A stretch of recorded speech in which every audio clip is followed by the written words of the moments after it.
संत ज्ञानेश्वर महाराजांच्या पालखीने दिवेघाट पार केलाय। हजारो वारकऱ्यांनी विठुनामाचा गजर करत हा मार्ग पार केला। आज संत ज्ञानेश्वर महाराजांच्या पालखीचा सासवडमध्ये मुक्काम आहे। याच संदर्भातला एकूणात आढावा घेतलाय आमचे प्रतिनिधी जयदीप भगत यांनी।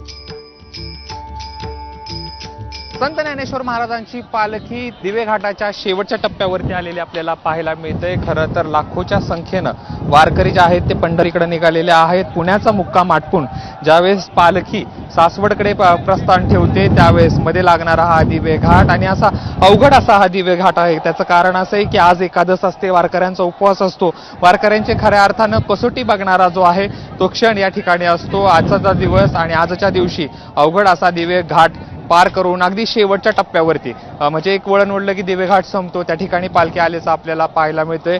माऊली माऊलीच्या जयघोषामध्ये या ठिकाणी मोठ्या संख्येनं वारकरी जे आहे तो जयघोष करताना पाहायला मिळत आहेत। भक्तिमय वातावरणामध्ये या ठिकाणी जो आहे तो पालखीचा जी चढण आहे ते चढताना आपल्याला पाहायला मिळत आहेत। खरं तर दिवेघाटानं हिरवा शालू नेसला आहे असं म्हटलं तरी वावगं ठरणार नाही। त्याचं कारण असे की गेल्या काही दिवसापूर्वी पडलेला पाऊस आणि या पावसामुळे दिवेघाट अक्षरशः जो आहे तो या ठिकाणी नटलेला दिसतोय, हिरवा शालू नेसलेला आपल्याला पाहायला मिळतोय। भक्तिमय वातावरणामध्ये या ठिकाणी जे आहे तो हरिनामाच्या जयघोषामध्ये माऊली माऊलींच्या जयघोषामध्ये अभंगामध्ये या ठिकाणी जे आहे ते वारकरी पंढरीच्या दिशेने चाललेले आपल्याला पाहायला मिळत आहेत। बघांची देखील मोठी गर्दी या ठिकाणी आपल्याला झालेली पाहायला मिळते।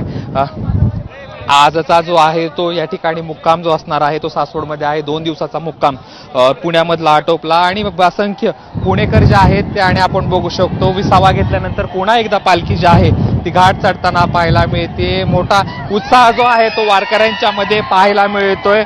माऊली माऊलीच्या जयघोषामध्ये बैलजोड्या जोडलेल्या आपल्याला पाहायला मिळत आहेत। आकर्षक असा रथ आहे तो माऊलींचा सजवलेला पाहायला मिळतोय।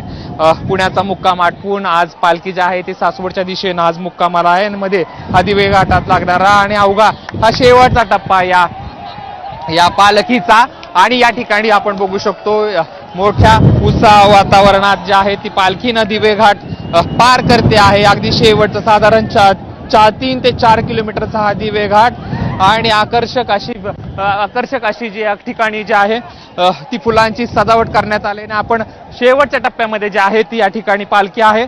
पुणेकर जे आहे ते मोठ्या प्रमाणात जे आहे ते पालखीला निरोप देण्यासाठी येत असतात आणि पालखीनं जो आहे तो शेवटचा टप्पा जो आहे तो पार केलेला आपल्याला पाहायला मिळतोय।